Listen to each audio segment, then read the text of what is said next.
થી વાત કરી રહ્યા છે કે ટ્રમ્પની જે ટેરિફની ધમકીઓ આપણે એક પછી એક આવતી જોઈ અને ત્યારબાદ આપણે જે જોયું છે કે ફાઇનલ જે અહીંયા આગળથી આપણને આવતું દેખાયું છે 25% ટેરિફ અને 25% એક્સ્ટ્રા પેનલ્ટી ટેરિફ અહીંયા આગળથી લાગતા દેખાયા છે. તો એની ડોલર ઇન્ડેક્સ ઉપર તમામ કોમોડિટીઝ ઉપર કઈ રીતની અસર છે એની આપણે આજે ખાસ વાત કરવાના છે.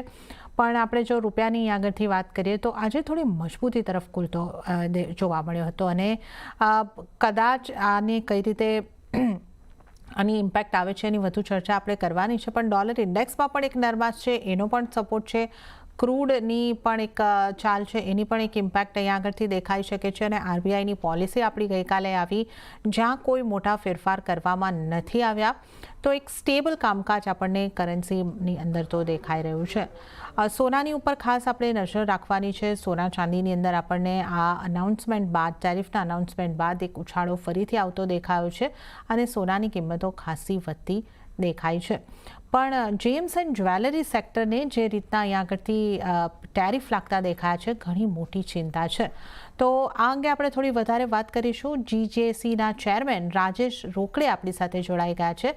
राजेश जी, स्वागत है आपका सीएनबीसी बाजार पर. तो टैरिफ की हम 25% टैरिफ 25% टैरिफ ट्रंप ने भारत पर लगाया है और जेम्स एंड ज्वेलरी सेक्टर और 25% और पेनल्टी टैरिफ की भी बात की गई है. जेम्स एंड ज्वेलरी सेक्टर का बहुत बड़ा एक्सपोर्ट हम होता हुआ देखते हैं यूएस में, तो ये कितनी बड़ी impact James and jewellery sector के लिए? सबको नमस्ते.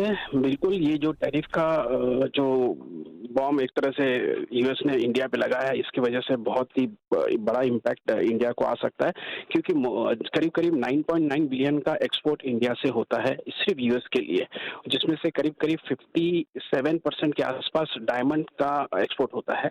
तो ये गुजरात जो है वैसे भी डायमंड के लिए बहुत ज़्यादा मतलब अगर देखा जाए तो हर 15 हीरो में से 14 हीरे इंडिया से होके जाते हैं इस वजह से. और गुजरात सूरत एक बड़ी डायमंड की मंडी है पूरे दुनिया में, तो कहीं ना कहीं इसका इम्पैक्ट तो डायरेक्ट दिख ही रहा है.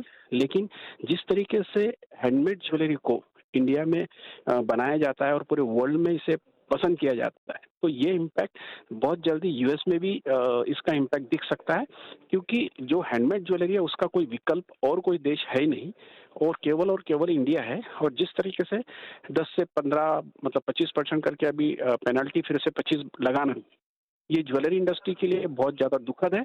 और शायद ये अगर ऐसे ही रहा तो शायद हमारे पास जो एक्सपोर्ट है वो एक्सपोर्ट थोड़ा सा इम्पैक्ट कर सकता है. हमें मुझे ऐसा लगता है कि इस टैरिफ के वजह से जो यूएस ने लगाया है, इसके लिए फिर हमें नए संभावनाएं ढूंढना बहुत ज़्यादा ज़रूरी है.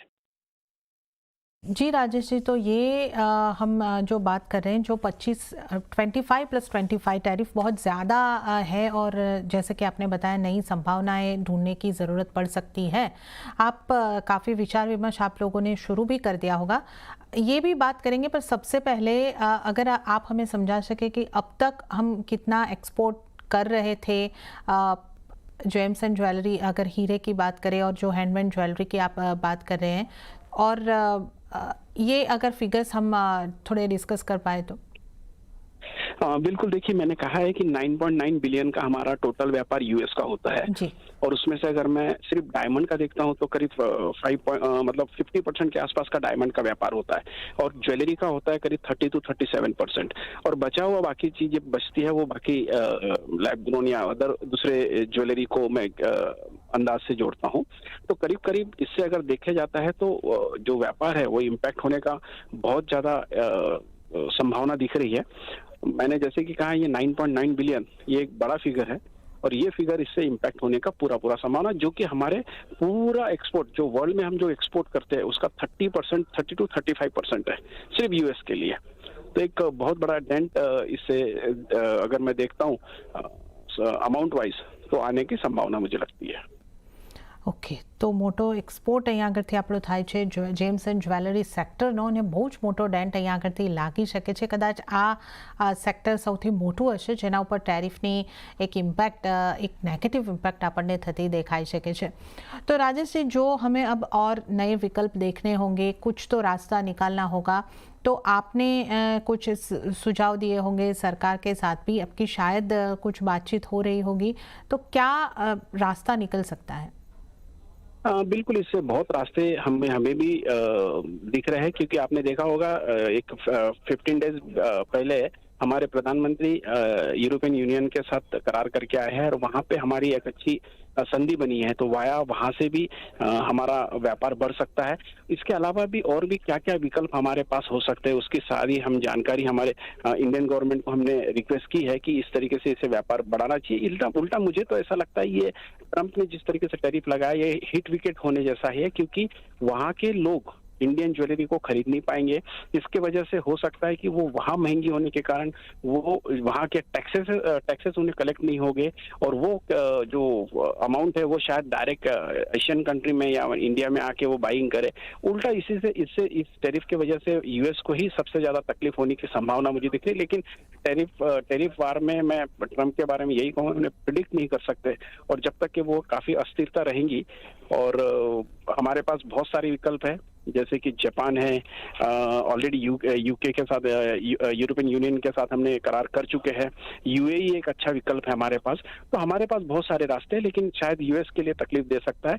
इतना है कि हमारा डायरेक्ट 9.9 बिलियन का जो एक्सपोर्ट सिर्फ यूएस को होता था, तो शायद हमारे पास जितने दूसरी जगह से व्यापार बढ़ाने की संभावना है, वो वहाँ से हमारा व्यापार बढ़ सकता है, ऐसा मुझे लगता है. जी राजेश जी, बहुत बहुत धन्यवाद हमारे साथ जुड़ने के लिए और इस सारी स्थिति पर हमारे साथ चर्चा करने के लिए. आपका धन्यवाद. तो 9.9